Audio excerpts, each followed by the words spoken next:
11 days, we will be in cuffing season.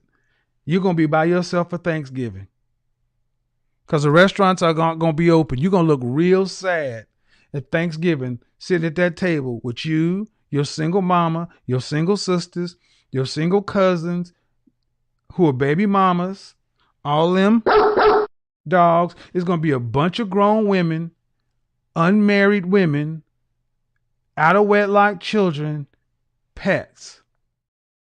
And a woman is, when she is in the presence of a real man, she can relax and she will not be independent. She will not treat that man like she do not need him because he won't allow her to. So for the men out there saying, oh, if you want to be independent, then why you need me? You act like you don't need me. No, I don't act like I don't need you. You just haven't created a force to be needed. You have not put yourself in such a position to where I feel like it's safe for me to even depend on you. Real men don't even do that shit. Real men really just know how to stand in the gap. They know you're so independent to the point where you will figure it out by yourself, but they make sure you don't have to. That's how they become valuable. They be like, oh, I took care of this for you.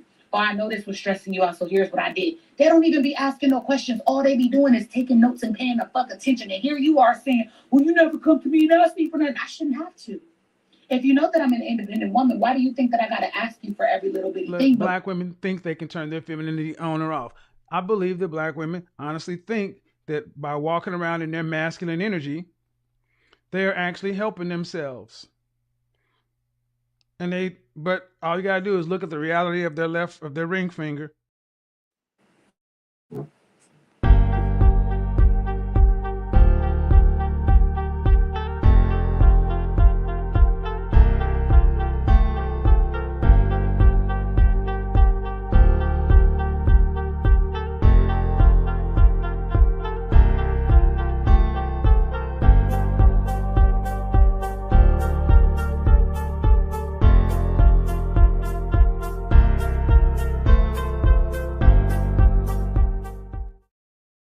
Is when she's in the presence of a real man, she can relax and she will not be independent. She will not treat that man like she do not need him because he won't allow her to.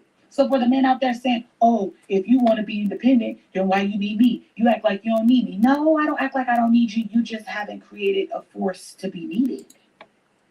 It's tantamount to everything evil. I don't want to settle. I don't want to be abused.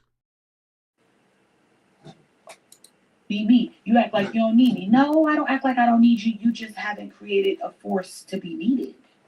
You have not put yourself in such a position to where I feel like it's safe for me to even depend on you. Real men don't even do that shit. Real men really just know how to stand in the gap. They know you're so independent. Shut up, bitch, and see how she responds. If she goes, oh my God, oh, if she looks like her feelings are hurt, you may have a feminine woman. But if she said, fuck you, nigga, if she get all puffed up, go the other way. Dependent to the point where you will figure it out by yourself, but they make sure you don't have to. That's how they become valuable. They be like, oh, I took care of this for you. Oh, I know this was stressing you out, so here's what I did. They don't even be asking no questions. All they be doing is taking notes and paying the fuck attention. And here you are saying, well, you never come to me and ask me for nothing. I shouldn't have to. If you know that I'm an independent woman, why do you think that I got to ask you for every little bitty thing? But real men know. Now look, you stand in the gap for her. She could be able to relax in her feminine energy. She can just come into the room and know that everything is taken care of. She can make one less decision when I'm right here in the room. People don't even want to engage with black women because that attitude is very rough. We don't just need men occupying space. We need men being men. No matter how independent a woman. So let's get to it.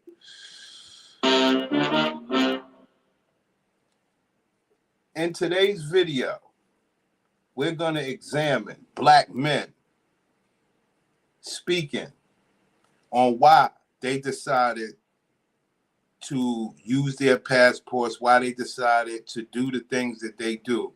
Excuse me. And it really points towards the black woman. All right? Let's just call it what it is. These men have been married, they've dealt with women, and, you know, when in comparison to the things that they've experienced, they just say, black women, you're just not enough. So when you see a woman like this on the screen talking, you're like, ma'am. Woman is when she's in the presence of a real man, she can relax and she will not be independent. She will not treat that. When a woman is in the presence of a man, she will not be independent. Why not? Why not? Why would you wait till you're in the presence of a man to not be independent? It makes no sense. Stay that way. Pay that way. Unbelievable. But let's get to these passport brothers, man. Let's get to these passport brothers.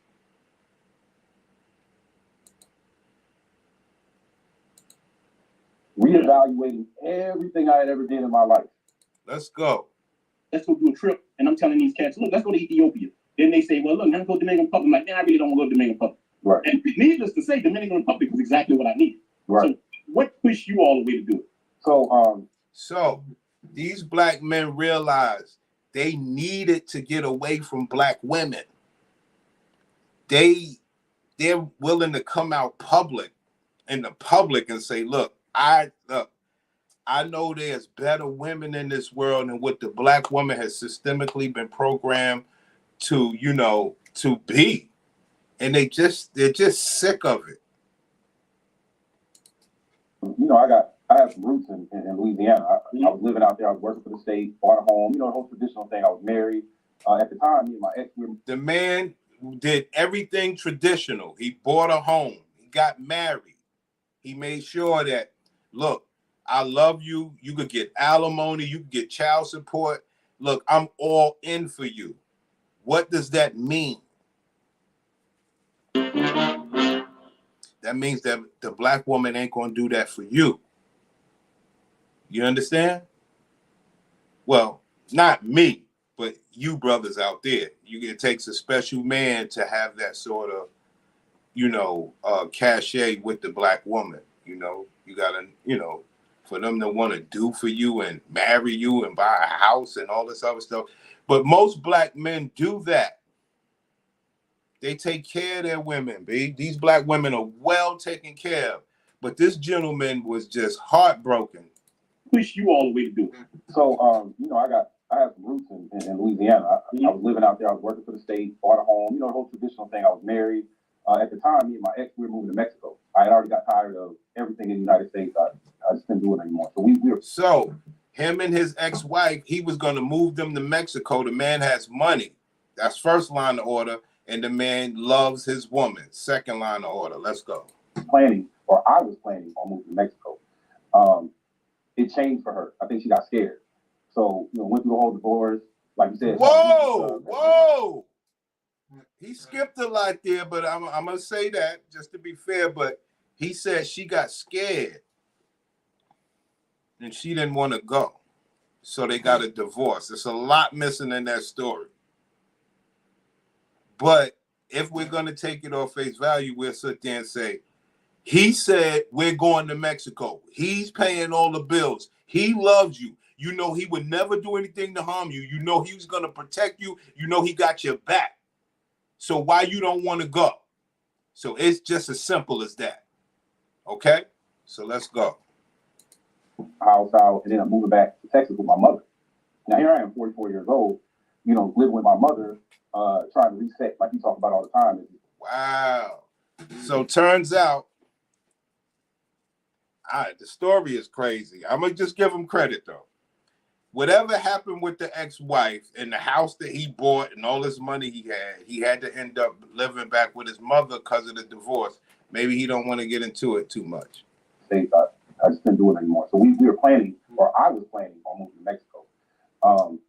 It changed for her. I think she got scared. So, went through the whole divorce. Like you said, started losing stuff, had to rent my house out, and then I'm moving back to Texas. Okay. Now here I am. Okay, he started losing stuff, and he had to rent his house out.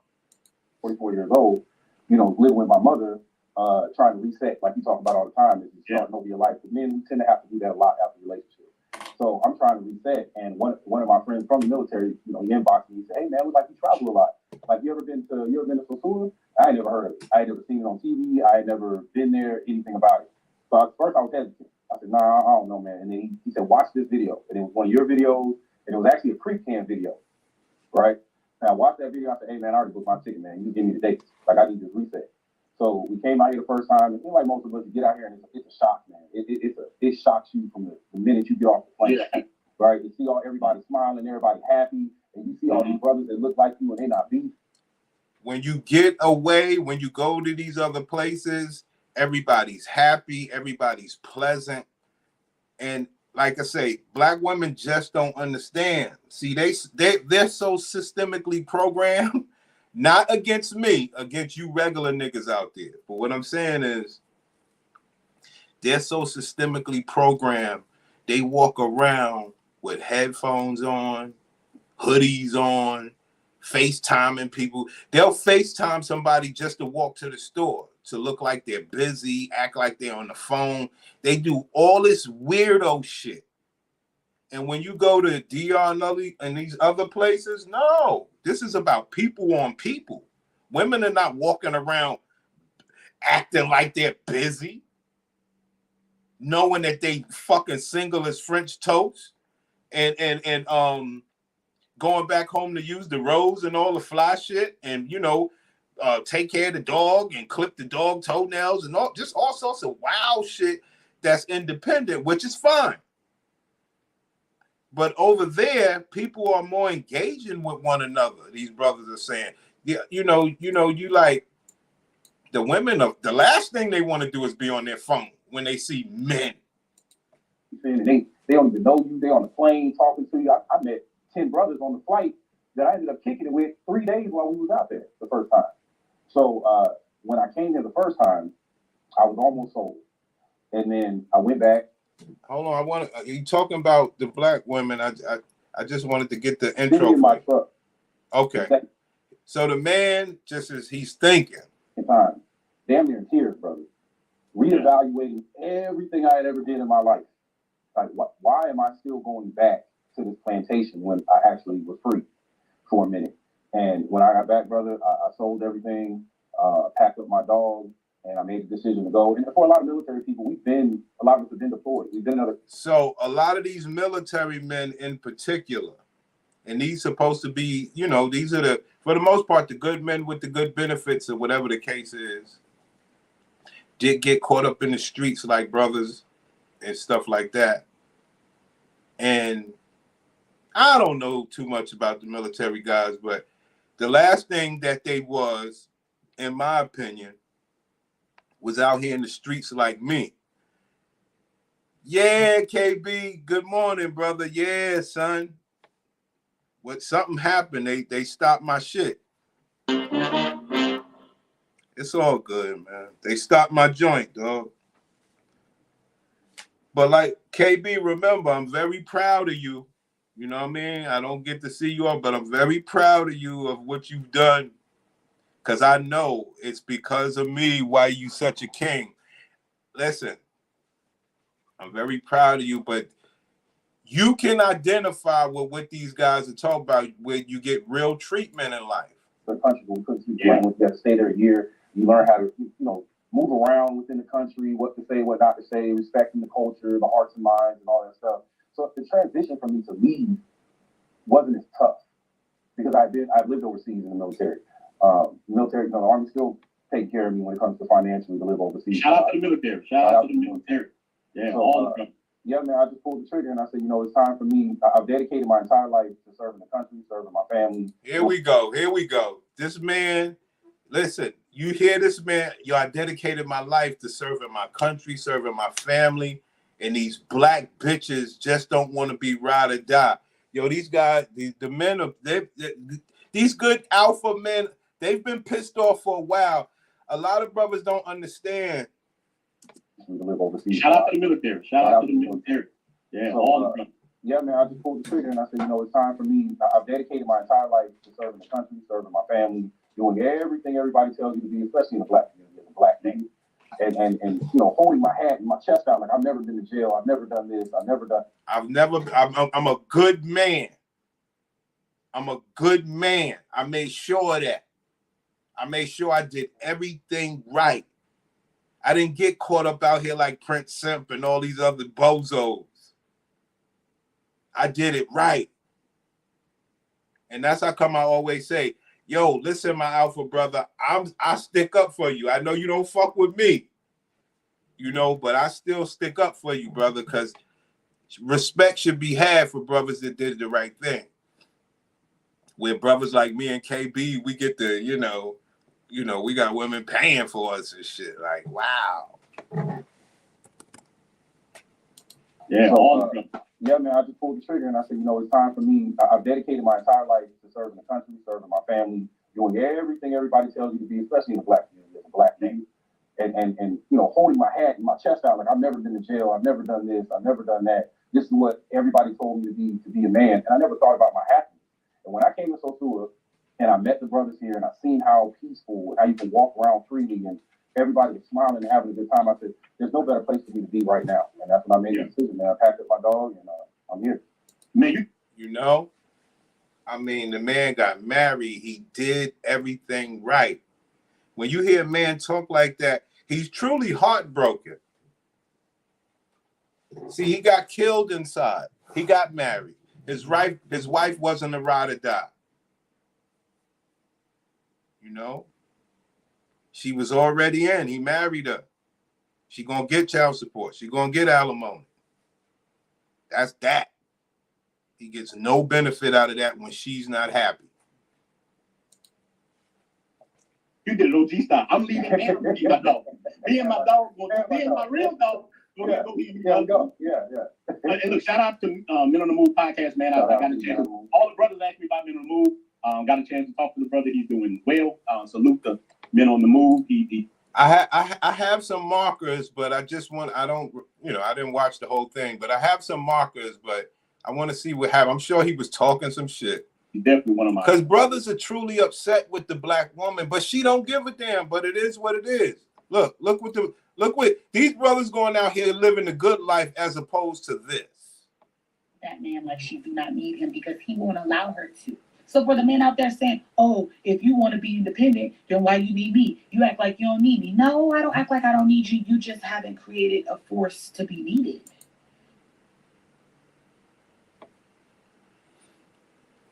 Yes, KB. I love to hear the story, brother. I appreciate this.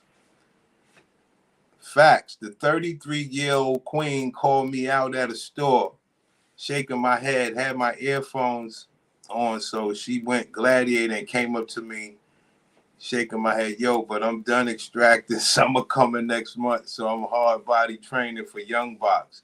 You have options. It's a beautiful thing. To make you say, well, what are other men doing out here? Well, these other men, they've had it. Okay? They're going to where it's nice. Top brother. Salute to the brotherhood, man. Thank you for being a member of the channel. All you guys as members of the channel, man. I appreciate you guys, man. All you guys, man. Brother Philip is a solid guy, man. I shout out to him on Jay in the building. A lot of brothers in the building. But let me ask you, man. So when you made that move to Sosua, what are some of the shocks that you saw that kind of tripped you out that's different than what you normally see in America? What just tripped you out in Sosua? The women. Let's be real. Let's be real. Okay. Let's keep it up. We're gonna keep the buck tonight. Keep it up. We always come here and say we love our sisters and we explain why we love them so much. Let me tell you something, man. There is nothing I've experienced. Now I know brothers are from Miami and New York and they dealt with Dominicans. They used to. New York, East Coast, Miami. Nothing like a homegrown Dominican. It's just hard for me to compare that to anything else. Or Haitian, or anybody. Yeah. So yes, I'm from New York. So yeah, I've dealt with Dominicans, Puerto Ricans, whatever. Cool. But this brother said ain't nothing like a homegrown Dominican.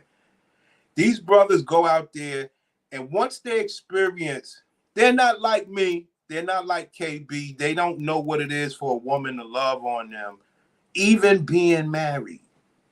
You understand? So they get excited.